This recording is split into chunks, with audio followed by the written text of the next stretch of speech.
ലോകകപ്പ് ക്രിക്കറ്റിന്റെ ആദ്യ റൗണ്ടിൽ തന്നെ ഇന്ത്യ പുറത്തായി. വന്ന് ക്രിക്കറ്റ് ഇന്ത്യയിൽ നിന്ന് തന്നെ പുറത്താകുമെന്നുള്ള അവസ്ഥയായിപ്പോ. എന്തു പറയാൻ. നല്ല വാർത്തയായിരുന്നു. കണ്ണൂര് റോഡിൽ വാഴ നട്ടു. ഇനിയിപ്പോ തിരുവനന്തപുരം സെക്രട്ടേറിയറ്റിന്റെ മുമ്പിൽ ആൾക്കാർക്ക് വന്നിരുന്ന് സത്യാഗ്രഹിക്കേണ്ട കാര്യമൊന്നുമില്ലല്ലോ. കൃഷി സ്ഥലമില്ല, മറ്റതില്ല, മറിച്ചതില്ല എന്ന് പറഞ്ഞിട്ട്. എന്തായാലും നല്ലൊരു കാര്യമാണ്. രമേശേടാ, ഓ ഇവിടെ കയറി വാ.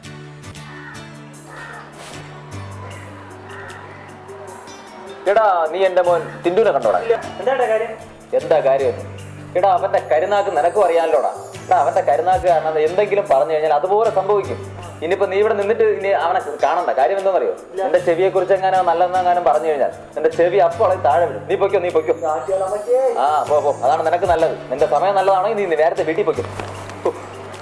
ഇന്നിനി അവൻ എന്തൊക്കെ കുരുത്തക്കേടുകളാണെന്നോ എന്റെ ദൈവമേ കാണിച്ചിട്ട് വരുന്നത്. അവന്റെ കരുനാക്ക് കാരണം ഇന്ന് ഞാനിനി എന്തൊക്കെ പൊല്ലാപ്പോൾ അനുഭവിക്കണോ.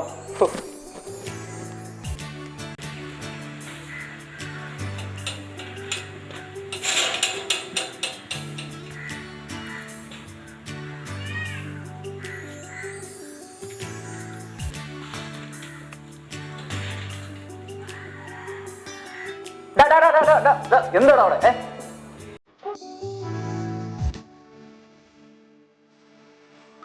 എടാ ടിന്റുമോനെ, നീ ഇത്ര നേരം എവിടെ ആയിരുന്നാ? ഞാൻ മാമന്റെ വീട്ടിൽ പോയിരുന്നു. മാമന്റെ വീട്ടിൽ എന്തിനാ? എടാ, നീ ഇന്നലെ രാവിലെ എന്ത് പണിയാണ് കാണിച്ചിട്ട് പോയത്?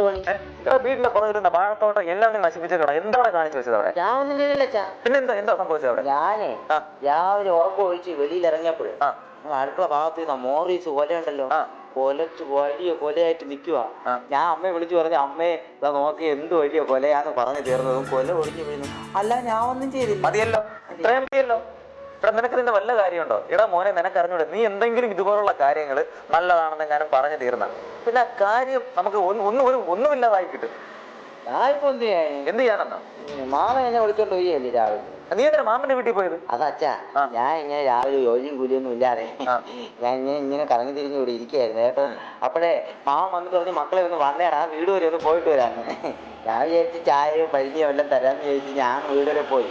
എന്നപ്പോ അച്ഛാ, മാമന്റെ വീടിന്റെ ഫ്രണ്ടില് ഒരു മൂവാണ്ട മാവുണ്ടല്ലോ, ആർക്കും കയറാൻ പറ്റാത്ത വലിയ മാവ്. ആ മാവ് നിറച്ച് മാങ്ങയൊക്കെ ഇങ്ങനെ പഴുത്ത് വിളഞ്ഞു നിൽക്കുക. ആണോ? കണ്ടോണ്ട് ഞാൻ പറഞ്ഞു, മാവാ എന്തുമാത്രം വലിയ മാങ്ങയാ ഇതിൽ നിൽക്കുന്നതെന്ന് പറഞ്ഞു. എല്ലാ മാങ്ങയും തൊഴിഞ്ഞ് താഴെ. ഓഹോ, അപ്പൊ നീ നാട്ടുകാർക്കും മാവനും എല്ലാവർക്കും ഉപദ്രവവും ഉപകാരവും ചെയ്യാൻ വേണ്ടി ഇറങ്ങി തിരിച്ചിരിക്കുകയാണ്. പിന്നീടല്ലേ അച്ഛാ മനസ്സിലായത്. എന്തോന്ന്?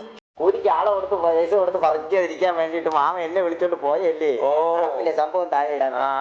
എന്തായാലും അത് കൊള്ളാം. മാമനും ഭയങ്കര ആളാ, എനിക്ക് മനസ്സിലായി. 5-6 മാങ്ങ തന്നല്ലേ? വെള്ളമെങ്കിലും കൊണ്ടോ നടന്നിങ്ങോട്ട്? രണ്ടെണ്ണം കൊണ്ടോ? നീ തീർന്നു എന്നേ ഉള്ളൂ. നടന്നു വരാൻ കുറെ ദൂരമില്ലേ, സമയം പോണ്ടേ അച്ഛാ? ഇതാ പറയുന്നത്, ഇവനെ ഒന്നും കൊണ്ട് എനിക്ക് ഒരു നേട്ടമില്ല. എന്റെ മോനാണെന്ന് പറഞ്ഞ് നടക്കുന്നു. എന്ത് ഉപകാരമാ ഉള്ളത്? അച്ഛന്റെ മുഖത്ത് എന്താ ഒരു വിഷം? എന്റെ മുഖത്ത്? എടാ, ഇന്നലെ നമ്മുടെ അപ്പുറത്തെ രഘുമാവനുണ്ടല്ലോ, അതുകൊണ്ട് അപ്പുറത്തെ വീട്ടിലല്ലോ ചെറിയ പ്രശ്നം ഉണ്ടായി ഞങ്ങൾ തമ്മിൽ. എന്ത് പ്രശ്നം? നമ്മുടെ വസ്തുവിന്റെ അതിരുണ്ടല്ലോ. അപ്പൊ രഘുമാവൻ പറയുന്നു, ഇപ്പുറത്തെ ഈ നമ്മുടെ നിൽക്കുന്ന തെങ്ങ്, ഈ തെങ്ങും വാഴയൊക്കെ രഘുമാവന്റെ ആണ്. അതെങ്ങനെ ശരിയാവും? ഞാനതാ പറയുന്നത്. ഇത് ഞാൻ പറഞ്ഞത് നമ്മുടെ കോമ്പൗണ്ടിലാണ് നിൽക്കുന്നത്, ഇതെല്ലാം നമ്മുടെതാണെന്ന്. രഘുമാവൻ സമ്മതിക്കുന്നില്ല. അപ്പൊ മാമനായിട്ട് ഒരു പണി കൊടുക്കണം. അതിനെ കുറിച്ച് എങ്ങനെ ആലോചിച്ചുകൊണ്ടിരിക്കുകയായിരുന്നു? ആലോചിക്കൊന്നുമില്ല. ഞാൻ എന്തെങ്കിലും പറഞ്ഞ് അങ്ങേരെയും കൊന്നു കളഞ്ഞാലോ? അയ്യോ, അങ്ങനെ ചെയ്തോളൂ. എന്റെ പൊന്നുമോനെ അങ്ങനത്തെ മഹാഭാഗങ്ങളൊന്നും ചെയ്യരുത്. വേണ്ട, ഞാനൊരു കാര്യം ചെയ്യാം.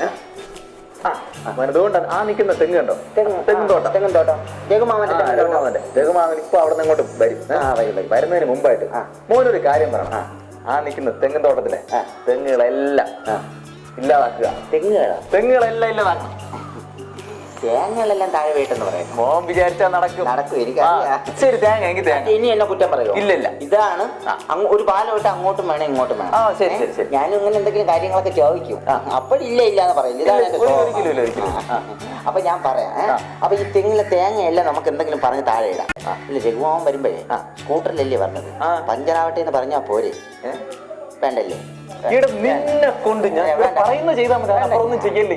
ഞാൻ പറഞ്ഞേ ഉള്ളൂ. അപ്പൊ തെങ്ങ് അച്ഛാ, ഈ രഘുമാമന്റെ ഈ തെങ്ങും തോട്ടത്തിലെ തേങ്ങകള് എന്റെ പൊന്നേ, ഈ തെങ്ങിലൊക്കെ എന്തുമാത്രം തേങ്ങയും കരിക്കും കൊച്ചങ്ങയൊക്കെ ആണെന്ന് നോക്കിയേ. അയ്യോ, രക്ഷപ്പെട്ട് എല്ലാം നശിപ്പിച്ചു നീയണം പൊന്നുപോലെ. നീ എന്റെ മുത്താണോ? എല്ലാ തേങ്ങയും കൊത്തങ്ങ തൊഴിഞ്ഞത് കണ്ട ഇടാ എല്ലാം പോയി. പക്ഷെ ഇതുകൊണ്ട് ആ മരത്തിനിടയിൽ ഇതുകൊണ്ട് ഒരു തെങ്ങ് നിൽക്കുക. അതിലെ തേങ്ങ ഒന്നും വീണിട്ടില്ലല്ലോടാ. അങ്ങ് ദൂരെ നിൽക്കുന്ന തെങ്ങല്ലേ? ആ അത് തന്നെടാ, ആ മൂലയിൽ. അത് തന്നെ. എനിക്ക് പോലും കണ്ടുപിടിക്കാൻ സാധിച്ചില്ല. അങ്ങ് മൂലയിൽ ആ അറ്റത്ത് നിന്ന് തെങ്ങിനെ കണ്ടുപിടിച്ച് കളഞ്ഞല്ല. എന്നാലും എന്റെ അച്ഛന്റെ കണ്ണ് അപാര കണ്ണ് തന്നെ എന്റെ പൊന്നച്ഛാ. എന്റെ അമ്മേ, എന്റെ കണ്ണ് അച്ഛാ.